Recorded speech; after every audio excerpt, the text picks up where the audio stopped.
প্রিয় দর্শক, আসসালামু আলাইকুম। আমরা আজকে আসন্ন যে জাতিসংঘের সাধারণ অধিবেশন আছে সেটা নিয়ে আপনারা বাংলাদেশ থেকে হয়তো এই আমেজ খুব একটা বুঝতে পারছেন না। কিন্তু নিউ ইয়র্কে এখন টান উত্তেজনা চলছে। বিশেষ করে আ আওয়ামী লীগের লোকজনের যেই অতি উৎসাহী এবং তাদের যেই উত্তেজনা আমরা দেখতে পাচ্ছি, একটা মায়েরমুখী ভাব এবং আ বিশেষ করে একজন নেতার কথা না বললেই না, শামীম ওসমান নিউ ইয়র্কে এসেছেন এবং নিউ ইয়র্কে আসার পর থেকে তিনি বিভিন্ন জায়গায় তাদের দলীয় নেতাকর্মীদেরকে নিয়ে এখানে উস্কানিমূলক বক্তব্য দিয়ে যাচ্ছেন এবং আমরা সেখানে কিছু জায়গায় আ অপ্রত্যাশিতভাবে বিএনপি কিছু লোকজনের সাথেও তাদের খুব আ কি বলবো যে একটা সৌহার্দ্যপূর্ণ একটা সম্পর্ক সহ অবস্থানও আমরা এখানে দেখেছি। বিশেষ করে একটা নৌবহরের কথা না বললেই না, সেখানে গিয়েছে এবং সেখানে আমরা যতটুকু জানতে পেরেছি বিএনপির যারা ছিলেন শামীম ওসমানের সাথে সেই প্রোগ্রামে আ এক সেটা আমার মনে হয় আরো অনেক বেশি প্রতিবাদ হতে পারত শামীম ওসমানকে নিয়ে। যাই হোক, আমাদের আজকের আলোচনার বিষয় হচ্ছে যে ২১ সেপ্টেম্বর থেকে ২৮শে সেপ্টেম্বর প্রধানমন্ত্রী তারেক রহমান যুক্তরাষ্ট্র সফর করবেন এবং সেই সফরকে কেন্দ্র করে আওয়ামী লীগের লোকজন এ পর্যন্ত আমরা সর্বশেষ যতটুকু জানতে পেরেছি ১১টি জায়গায় তারা আ উম যুক্তরাষ্ট্র পুলিশের কাছে অনুমতি নিয়েছে তাদের যেই বিক্ষোভ জানানোর জন্য। তবে মজার বিষয় হলো তারা যে বিক্ষোভের জন্য যে অনুমতিগুলো নিয়েছে, সেই অনুমতির জন্যে তারা তাদের দলীয় নাম ব্যবহার করেনি। তারা বিভিন্ন ধরনের মানবাধিকার সংস্থা, বিভিন্ন রাজনৈতিক সংস্থা, এমনকি আমি যতটা শুনেছি যে সংখ্যালঘুদের নামেও তারা আ সংগঠন খুলে, এখানে কোম্পানি খুলে তারপরে তারা পুলিশের কাছ থেকে অনুমতি নিয়েছে এবং সেটা নিয়ে তাদের ভেতরে যে প্রস্তুতি সেটা আ কিছুটা কি বলবো যে ভায়োলেন্ট হবারও আশঙ্কা করা হচ্ছে। সেই প্রেক্ষাপটে আমরা আজকে আলোচনায় বসেছি। আমার সাথে যুক্তরাষ্ট্র বিএনপির ৩ জন নেতা আছেন। আমাদের সাথে আছেন বিএনপির কেন্দ্রীয় নির্বাহী সদস্য জনাব গিয়াস আহমেদ। আ শেখ জামান আছেন। তিনিও আ নিউ ইয়র্ক স্টেট বিএনপির প্রধান উপদেষ্টা। মতিউর রহমান লিটু আছেন। তিনি নিউ ইয়র্ক বিএনপির স্টেট বিএনপির সাবেক সাধারণ সম্পাদক এবং তিনি আরো বেশ কিছু পদেও ছিলেন। যুক্তরাষ্ট্র বিএনপির সাথে দীর্ঘদিন ধরে কাজ করছেন। আমরা ১ম এ আ আমার মনে হয় গিয়াস ভাইয়ের কাছেই যাই। গিয়াস ভাই, আমার সরাসরি প্রশ্ন হচ্ছে যে আওয়ামী লীগের যে উৎপাত আমরা দেখছি, এখন তো আগের চাইতে তাদের সংখ্যাও বেড়েছে। কারণ পলাতক প্রধানমন্ত্রী পালিয়ে যাওয়ার পর তারা এখানে পালিয়ে এসেছেন এবং তাদের বেশ কিছু আস্ফলন আমরা এরই মধ্যে নিউ ইয়র্কের বিভিন্ন জায়গায় দেখতে পেয়েছি। সেই ক্ষেত্রে আপনাদের বিএনপির পক্ষ থেকে প্রস্তুতি কি? ধন্যবাদ ইলিয়াস ভাই। আসলে যুক্তরাষ্ট্র বিএনপি এবং অঙ্গ সংগঠন, সহযোগী সংগঠন সকলে কিন্তু আপনি দেখেছেন যে বিগত বেশ কিছু বছর যাবৎ, প্রায় আমি বলব যে ২০-২৫ বছর যাবৎ খুবই অ্যাক্টিভ যুক্তরাষ্ট্র। গিয়াস ভাই, সরি, আপনার মাথাটা একটু কেটে যাচ্ছে তো। জি। হ্যাঁ। তো যুক্তরাষ্ট্র বিএনপি পরিবার খুবই শক্তিশালী এবং আমাদের কাছে কখনোই আ যুক্তরাষ্ট্র আওয়ামী লীগের নেতাকর্মীরা কখনোই আমাদের সামনে আসেনি বা আসার সাহসও পায়নি, বা আসলেও আমরা সেটাকে প্রতিহত করেছি। তো সেই ক্ষেত্রে ফ্যাসিবাদের এই সময়ে যতবারই শেখ হাসিনা যুক্তরাষ্ট্রে এসেছে, আমরা যেখানেই হাসিনা সেখানেই প্রতিরোধ গড়ে তুলেছি। আপনারা দেখেছেন। তো সেদিক থেকে আমাদের যুক্তরাষ্ট্র বিএনপি বলেন, যুক্তরাষ্ট্র পরিবার, বিএনপি পরিবার বা স্টেট কমিটিগুলি, আমরা যারা সহযোগী সংগঠন সকলেই আমরা ঐক্যবদ্ধভাবে কিন্তু এই ফ্যাসিবাদের বিরুদ্ধে, ওয়ান ইলেভেনের বিরুদ্ধে এবং এই স্বৈরাচার এরশাদের বিরুদ্ধে আমরা আন্দোলন করেছি। এবং আমাদের আন্দোলনের ফলে কিন্তু বাংলাদেশে এরশাদ বলেন আর ওয়ান ইলেভেন বলেন এবং ফ্যাসিবাদ বলেন, আমরা কিন্তু আমাদের ভূমিকা কিন্তু আ অ গুরুত্ব বহন করে।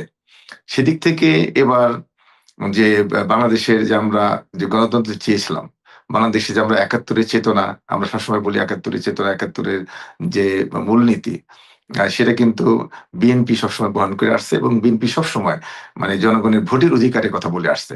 পিছনের দরজা দিয়ে কখনোই বিএনপি ক্ষমতায় আসেনি। বহুবার অফার পেয়েছে। শেখ এরশাদ সাহেবের কাছে অফার পেয়েছিল আমাদের ম্যাডাম। তারপরে এই ফ্যাসিবাদী হাসিনার কাছ থেকে অফার পেয়েছিল, ওয়ান ইলেভেনের কাছ থেকে অফার পেয়েছিল। কখনোই কিন্তু বিএনপি পিছনের দরজা দিয়ে ক্ষমতায় যেতে চায়নি। কারণ বিএনপি স্বাধীনতার যেই চেতনা, একাত্তরের চেতনা বিশ্বাসী। এবং এই 15 এই বছর আপনি দেখেছেন যে ফ্যাসিবাদের বিরুদ্ধে আন্দোলন করেছে। এখন সেই আন্দোলনের যে ২৪ এর যে মানে গণঅভ্যুত্থানগুলো, এই যে ছাত্র জনতা, বিএনপি সহ সকল প্রত্যেকটা মানুষ আপনার এই গণঅভ্যুত্থানে অংশগ্রহণ করেছে। এবং এই গণঅভ্যুত্থানের কৃতিত্ব সকলের। এবং সেই যে আমাদের যে দাবি ছিল যে একটি গণতান্ত্রিক সরকার, জনগণের ভোটের মানে সরকার, সেই ভোটের সরকার এখন বর্তমান প্রধানমন্ত্রী তারেক রহমান। তিনি আসছেন জাতিসংঘে। এটা আমাদের জন্য একটা বিশাল, আমাদের না শুধু প্রবাসীদের জন্যে, সমস্ত প্রবাসীরা কিন্তু মানে উৎসাহিত এবং উৎফুল্ল। এবং সেই কারণে আমরা দেখতে পাচ্ছি আমাদের কাছে প্রচুর কল আসে। রাস্তায় বের হলে দেখা হয় যে তা কবে আসছেন? আমাদেরকে টিকিট দিতে হবে, সম্বর্ধনা সভায় নাম, আমাদের প্রবেশপত্র দিতে হবে। মানে হাজার, হাজার মানুষ আমাদেরকে কিন্তু নক করছে। তো সেই দিক থেকে আমাদের গণতান্ত্রিক সরকারের প্রধানমন্ত্রী জনাব তারেক রহমান আসছেন। আমাদের বিশাল প্রস্তুতি। আমরা ইতিমধ্যে কয়েকটি মিটিং করেছি। আ আ আমাদের বিভিন্ন স্টেট কমিটি, আ যুক্তরাষ্ট্র বিএনপি প্রাক্তন নেতা নেতা-নেত্রীদের নিয়ে মিটিং করেছি। আ অঙ্গ সংগঠন, সহযোগী সংগঠনের সাথে মিটিং করেছি। আমাদের হাজার, হাজার নেতাকর্মী এয়ারপোর্টে যাবে এবং এয়ারপোর্ট থেকে আমরা হোটেল থেকে সম্বর্ধনা সভায় সব জায়গায় কিন্তু আমাদের সেটআপ করা আছে। যে কোন গ্রুপ কোথায় থাকবে এবং আমাদের কিন্তু 24 আওয়ার্স আমরা সেখানে পালাক্রমে থাকবো। এবং আমাদেরও কিন্তু প্রস্তুতি আছে যে বিভিন্ন হোটেল বা এয়ারপোর্ট এবং আ যেখানে সম্বর্ধনা হবে সেখানে আমাদের পারমিশন ইতিমধ্যে নেওয়া হয়েছে। সেই দিক থেকে আমাদের প্রস্তুতি সম্পূর্ণ আ আছে এবং আশা করি কোন ধরনের এবার অপ্রীতিকর ঘটনা ঘটার সম্ভাবনা নেই। জামান ভাই, প্রস্তুতি এখন পর্যন্ত যা আছে তাতে সন্তুষ্ট আপনি?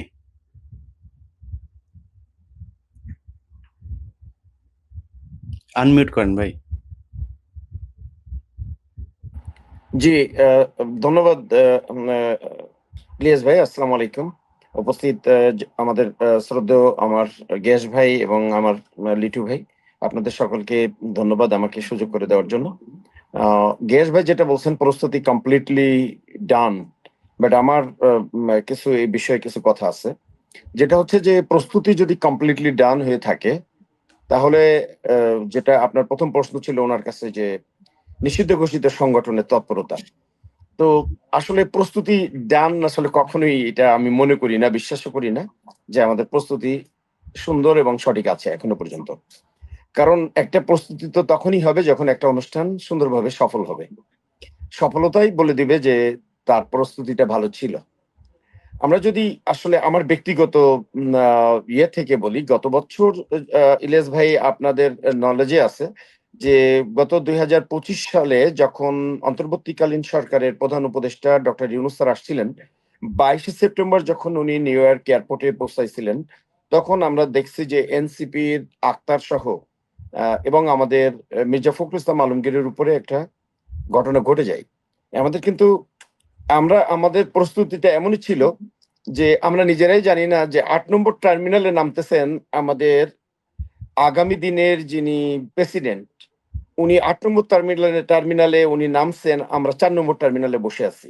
তো যদি আমাদের প্রস্তুতি যদি এরকম হয়ে থাকে যে ৮ নম্বর টার্মিনালে নামতেছে, আমরা ৪ নম্বরে বসে আছি। আর ইন দ্য মেইন টাইম সেই নিষিদ্ধ ঘোষিত পার্টি তারা সংবাদ পেয়ে তারা ডিম নিক্ষেপ সহ আমাদের আগামী দিনের যিনি প্রেসিডেন্ট হবেন, রাষ্ট্রপতি ২৩তম রাষ্ট্রপতি আমাদের মির্জা ফখরুল ইসলাম আলমগীর মহোদয়কে ধাক্কাও মারে। এবং সেখানে একজন নারী সদস্য ছিলেন তাসনিম জারা, তাকে খুব মারাত্মকভাবে বেইজ্জতি করছে, অপমান করছে। অনেকটা শ্লীলতাহানি ঘটানোর মতো ঘটনা ঘটছে। তো এই কারণে প্রস্তুতি যে আমাদের আছে এটা তখনই আমরা মানে খুব সুনির্দিষ্টভাবে বলতে পারবো সফল হলে। কিন্তু তার আগে আমি কিছু এড করতে চাই।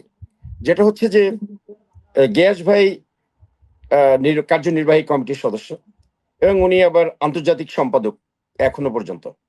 এই অবস্থায় উনি আমার থেকে ভালো জানবেন যেহেতু উনি অনেক বড় পদ হোল্ড করেন। উনি যে মিটিং গুলোর কথা বলছেন এই মিটিং গুলোতে আমিও ছিলাম। বাট আমাদের মিটিং এ প্রস্তুতির ব্যাপারে এখনো পর্যন্ত খুব একটা উল্লেখযোগ্য অগ্রগতি হইছে বলে আমার একটা প্রোগ্রামে বলে মনে হয়নি। বিশেষ করে আমি এটা নির্দ্বিধায় বলতে চাই যে মাননীয় প্রধানমন্ত্রী আসবেন, আমরা অবশ্যই কোনো মিথ্যার অবতারণা করব না এবং কোনো কিছু গোপন করব না। মাননীয় প্রধানমন্ত্রী আসবে এটাকে কেন্দ্র করে ৫ দিনের এই নিষিদ্ধ ঘোষিত পার্টি কর্মসূচি ঘোষণা করেছে এবং আপনার মানে 11টা পারমিট গ্রহণ করেছে, যার একটা হচ্ছে এখনো পর্যন্ত আমরাও জানি না যে মাননীয় প্রধানমন্ত্রী কোন হোটেলে উঠবেন, যেটা এখনো পর্যন্ত গোপন আছে। ইভেন গ্যাস ভাইও বলতে পারবেন না। তো এই অবস্থায় যদি আমরা না জানি, যারা আমরা মিটিং করতেছি আমরা জানি না, কারণ এটা গভর্নমেন্টের তারা সর্বোচ্চ কিন্তু পর্যায়ে থেকে সেই সর্বোচ্চ হোটেলের সতর্কতা সামনে রাখা কিন্তু উচিত। তারা অলরেডি হ্যালো, অনুমতি নিয়ে নিয়েছে। জি ভাই, জি ভাই, মানে যে হোটেলে প্রধানমন্ত্রী থাকবেন, হ্যালো। যেটা আমরা এখন পর্যন্ত জানতে পেরেছি, সেই হোটেলের সামনে তারা, মানে আমরা অনেকে না জানলেও আওয়ামী লীগ কিন্তু জেনে গিয়েছে এবং তারা সেই হোটেলের সামনে তাদের অনুমতিও নিয়েছে সেখানে অবস্থান নেয়ার। রাইট। এখন বিষয়টা হচ্ছে যে আওয়ামী লীগ আগেই অবস্থানের জন্য 5টা পারমিট গ্রহণ করছে হোটেলের আশপাশে। এখন প্রতিনিয়ত আমরা গ্র্যান্ড হায়াত হোটেলে দেখা যায় যে আমাদের ভেন্যুটা থাকে। যে কারণে তারা যতটুকু জানতে পারছি ওই 5টা পারমিট তারা গ্র্যান্ড হায়াতে রাখছে। এ বিষয়ে এখনো পর্যন্ত আমরা কিন্তু সত্যিকারের অর্থে কেউ জানি না এই অবস্থান চেঞ্জ হতে পারে মাননীয় প্রধানমন্ত্রীর। তো এখন বিষয় ওইটা না। বিষয়টা হচ্ছে যেটা আমি আসলে বলতে যাচ্ছিলাম। আপনি আমাকে যদি আরেকটু সুযোগ দেন আমি একটু গোছায় বলতে চাচ্ছি যে আমাদের প্রস্তুতি আমাদের থেকে তারা বেশি প্রস্তুতি। নিষিদ্ধ ঘোষিত আওয়ামী লীগ গত যেকোনো সময় থেকে এখন বেশি শক্তিশালী আমেরিকাতে। এবং তারা আপনার বাফেলোতে 15ই আগস্ট পালন করতেছে, যেখানে গরু জবাই করে, ৫ টা গরু জবাই করে এবং কেন্দ্রীয় নেতারা এখানে উপস্থিত আছে অনেক। পলাতক গ্রুপ যেসব পলাতক নেতারা আছে আওয়ামী লীগের নিষিদ্ধ ঘোষিত, অনেক নেতা বাফেলোতে ঘুরে বেড়াচ্ছে। তো এই নেতা আপনি কিছুক্ষণ শুরুতেই বলছিলেন যে শামীম ওসমানের কথা। এরকম আরো অনেক বড়, বড় নেতারা ঘুরে বেড়াচ্ছে নিউ ইয়র্ক সিটি সহ বিভিন্নখানে। তাদের উদ্দেশ্যটা হচ্ছে যেকোনোভাবে এই দেশের মাটিতে মাননীয় প্রধানমন্ত্রীকে অপমান করা, বেইজ্জতি করা। তো আমাদের প্রস্তুতি সর্বোচ্চ থাকতে হবে। যে প্রস্তুতির অংশবিশেষ হচ্ছে স্টেট এবং সিটি ২ টা বিএনপির কমিটি আছে। তাদেরকে দিয়ে এখনো পর্যন্ত আমাদের স্বেচ্ছাসেবক বিভিন্ন টিম করা এবং যারা এটা আপনি জানেন ইলিয়াস ভাই, এখানে যে আইন শৃঙ্খলা রক্ষা এখানে আমাদের বিএনপির কোনো অবদান নাই। কিন্তু আমাদের গ্যাস ভাই যেটা বলছে যে একটা বিএনপি একটা ফিগার এখানে। বিএনপির যে নেতারা আছেন যারা স্টেট এবং সিটির উনারা উপস্থিত থাকা মানেই আওয়ামী লীগের বিতাড়িতরা সামনে আসবে না এইটুক। বাট আইন শৃঙ্খলার জন্য মাননীয় প্রধানমন্ত্রী 24 তারিখ এয়ারপোর্টের আইন শৃঙ্খলা বিষয়ে পুরোটাই নিয়ন্ত্রণে আছে এবং গতবারের মতো ঘটনা ঘটার কোনো সুযোগ নাই। যেখানেই আমরা থাকি না কেন এয়ারপোর্ট এবার আমাদের জন্য অনেক সুন্দর একটা অবস্থা আছে, কারণ মাননীয় প্রধানমন্ত্রীর সফর সঙ্গীরা ওনারা লাল পাসপোর্ট নিয়ে ওনারা ওনাদের মতো চলে যাবেন ইনশাল্লাহ। এখানে নিষিদ্ধ ঘোষিত পার্টির কাউকে সুযোগ দেওয়া হবে না এবার।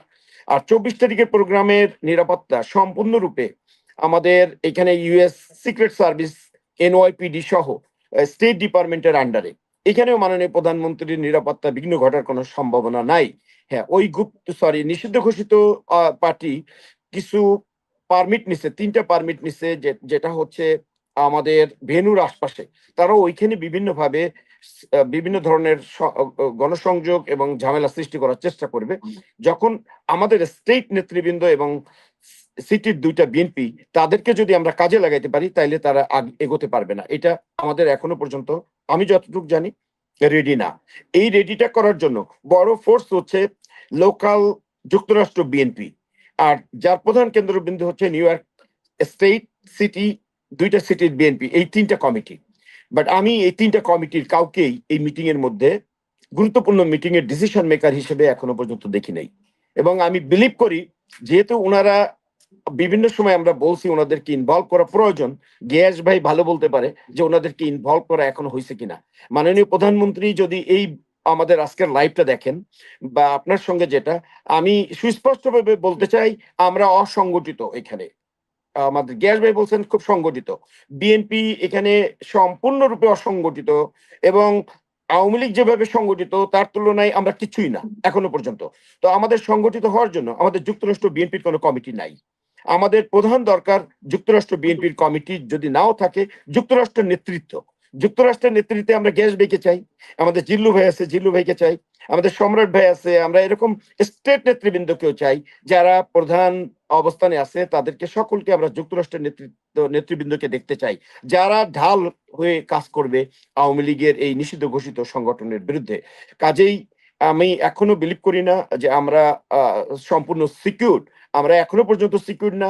পরবর্তীতে বড় সমস্যা যেটা 25 তারিখ যেটা এনআরবি প্রোগ্রাম, এই নন রেসিডেন্সিয়াল বাংলাদেশের যে প্রোগ্রামটা, এই প্রোগ্রামের ভেন্যু এখনো সিলেক্ট জানি না, আমরাও জানি না, কিন্তু এই নিষিদ্ধ ঘোষিত পার্টি তারা অলরেডি কিছু পারমিট কালেক্ট করছে বিভিন্ন সংগঠনের নামে, অনুমান নির্ভর কিছু, হয়তো এটা চেঞ্জ হবে তারা জানলে, আমি জানি না এটা তারা আবার কত পারমিট আবার নিতে পারবে। আমাদের সব থেকে বড় ভয় হচ্ছে একটা প্রোগ্রাম, সেটা 25 তারিখের, আর বাদ বাকি হোটেলের আশপাশে যে অবস্থান, এখানে যদি আমরা সোচ্চার থাকি, স্টেটের এবং সিটির দুইটা কমিটি, তারা এই নিষিদ্ধ ঘোষিত পার্টি আমাদের জন্য কিছুই করতে পারবে না।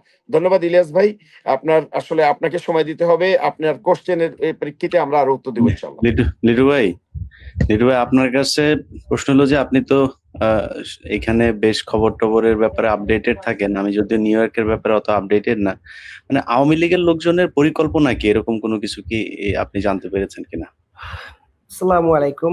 ইলিয়াস ভাই, আপনার টক শোতে আমি জীবনে এই প্রথম অংশগ্রহণ করলাম, এবং এমন একটা সিচুয়েশনে আপনি আমাকে নিয়ে আসছেন যখন আসলে এতটা গুরুত্বপূর্ণ জায়গায় কথা বলার মতো আমার জ্ঞান আছে কিনা সেটাও আমার আসলে ভাবতে হচ্ছে।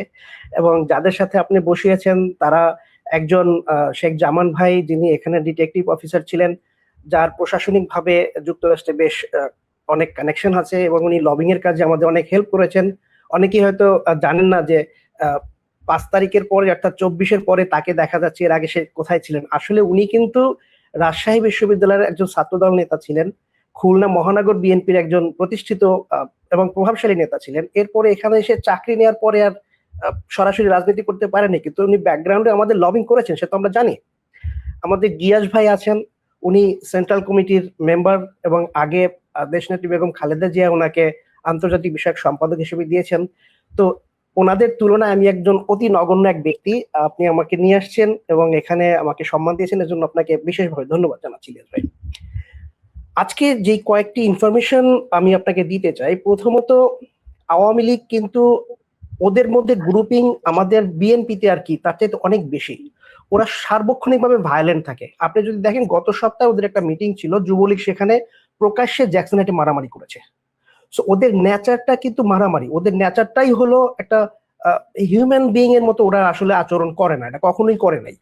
সেটা প্রথম থেকেই ওদের এই অবস্থা, অতএব ওদেরকে নিয়ে প্রেডিকশন করাটা খুব টাফ।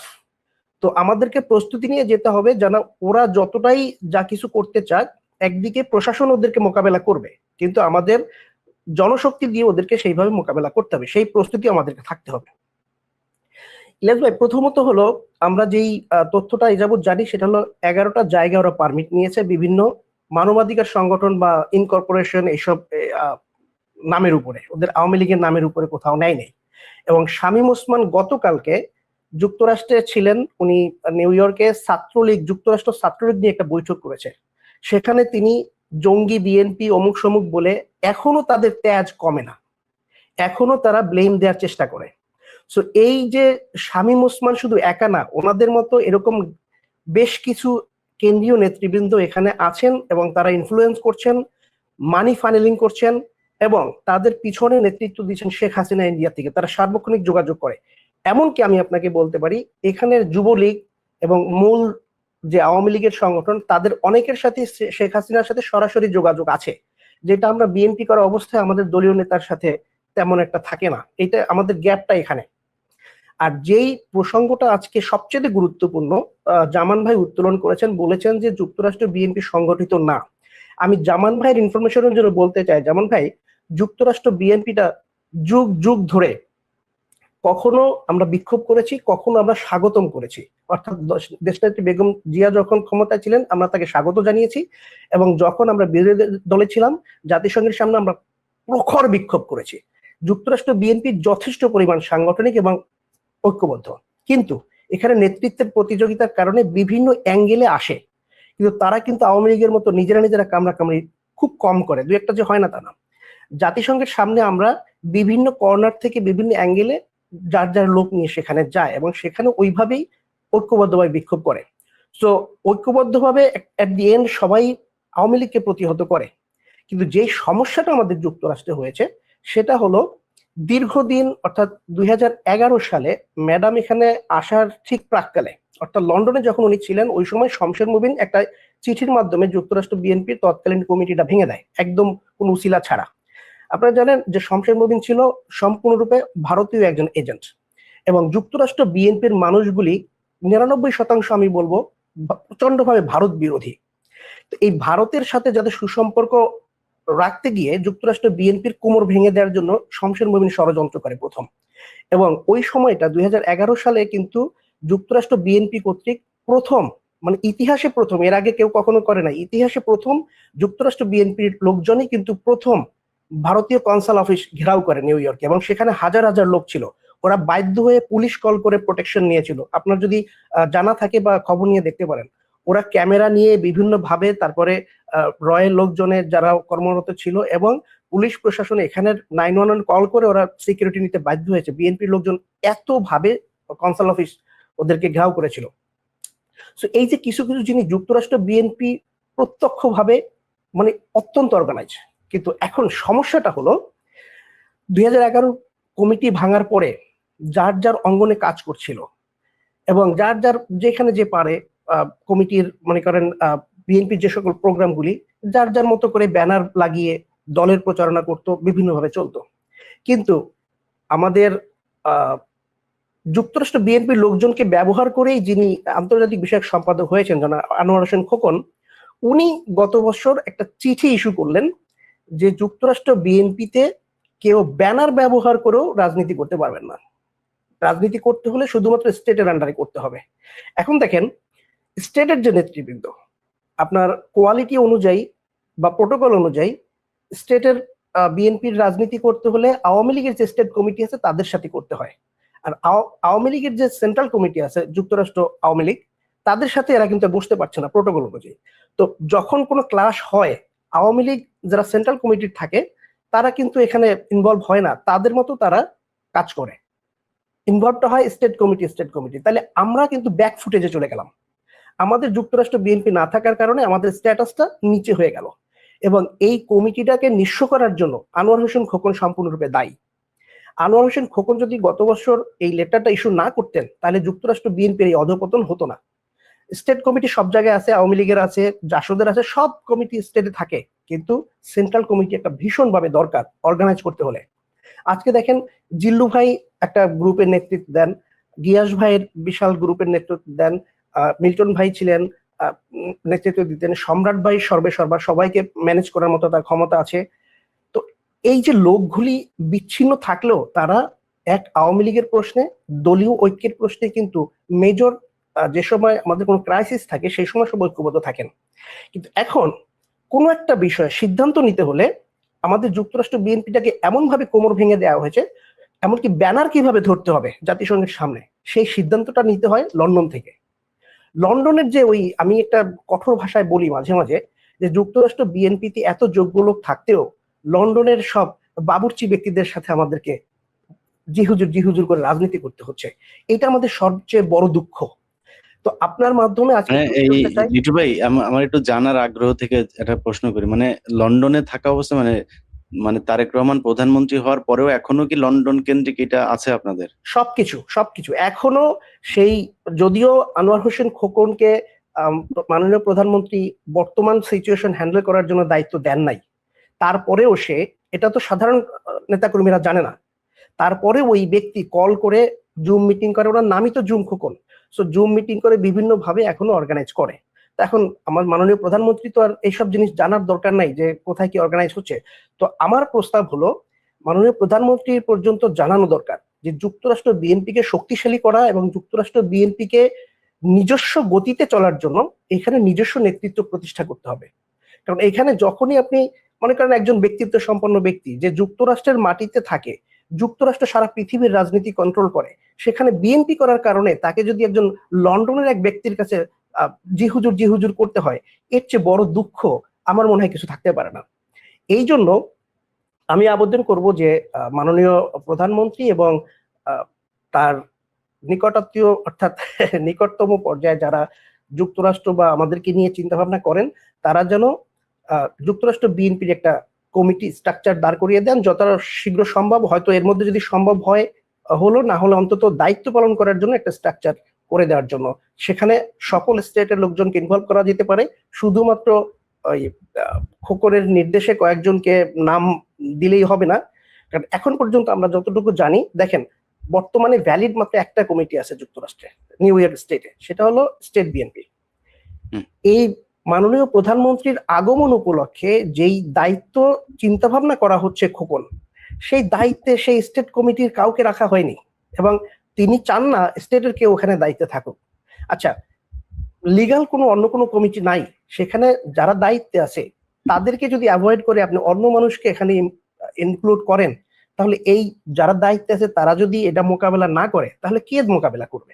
তো সেই জন্য বলবো, দলের প্রোটোকল অনুযায়ী, দলের স্বার্থে এবং দলের যাতে ভালো হয় সেজন্য যুক্তরাষ্ট্রের নেতৃত্বকে যুক্তরাষ্ট্রের হাতেই ছেড়ে দেওয়া উচিত।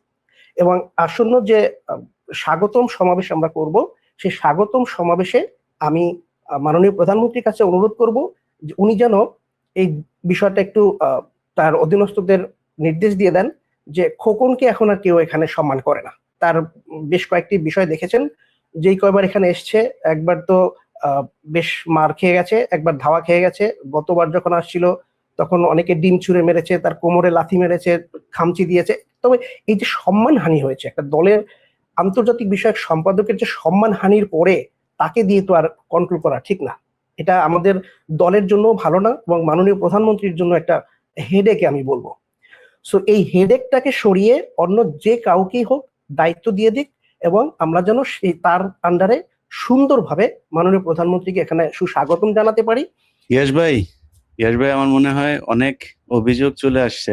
বিশেষ করে আমি নিজেও, ধরেন আমি তো এখানকার আপনাদের এই গেল 10 বছর এখানে ছিলাম, আপনাদের সবার সাথে আমার ভালো সম্পর্ক রাখারই চেষ্টা করছি। আর এই 10 বছর তো আমি বিএনপির সাথে তো আমরা আসলে আমি এক প্রকার ওই বিএনপি জামাতি হয়ে গেছিলাম।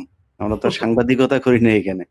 সেই হিসাবে আপনাদের অনেক কিছু তো আমার চোখে পড়ছে। ধরেন গত বছর আমি যেটা দেখলাম সেটা হলো এই যে আনোয়ার হোসেন খোকনকে মারতেও গেল লোকজন, এবং লিটু ভাই এখানে যে কথাগুলো বলল, এখানেও একটা ক্ষোভ, এবং জামান ভাই যেটা বলেছে সেখানেও ক্ষোভ, যে প্রস্তুতি নিয়ে সমস্যা আছে। এবং এই প্রস্তুতিগুলোতে এখানে বিএনপির অনেক লোকজনের কাছে শুনি যে আনোয়ার হোসেন খোকন তার স্বেচ্ছাচারিতার একটা বহিঃপ্রকাশ সবসময় থাকে। তা আপনি একজন মানে কেন্দ্রীয় নেতা হিসাবে আপনি নিউ ইয়র্ক বিএনপিরও একজন অভিভাবক, আবার আপনি বাংলাদেশের জাতীয় রাজনীতিতেও আছেন।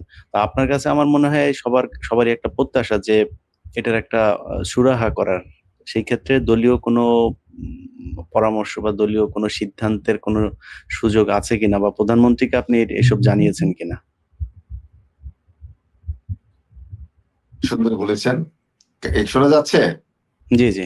জি, জামান ভাই সুন্দর বলেছেন যে আসলে জামান ভাই তো দেখেন হলো মানে এক চোখ দিয়ে, আর আমরা দেখি হলো আমাদের চোখ দিয়ে। তো সেক্ষেত্রে জামান ভাই যে সমালোচনা করবেন সেটা হয়তো আমার চোখে ধরা পড়বে না। আর লিটু সুন্দর করে বলেছে। তো সবকিছু বড় কথা হলো যে আমাদের যুক্তরাষ্ট্র বিএনপি শক্তিশালী।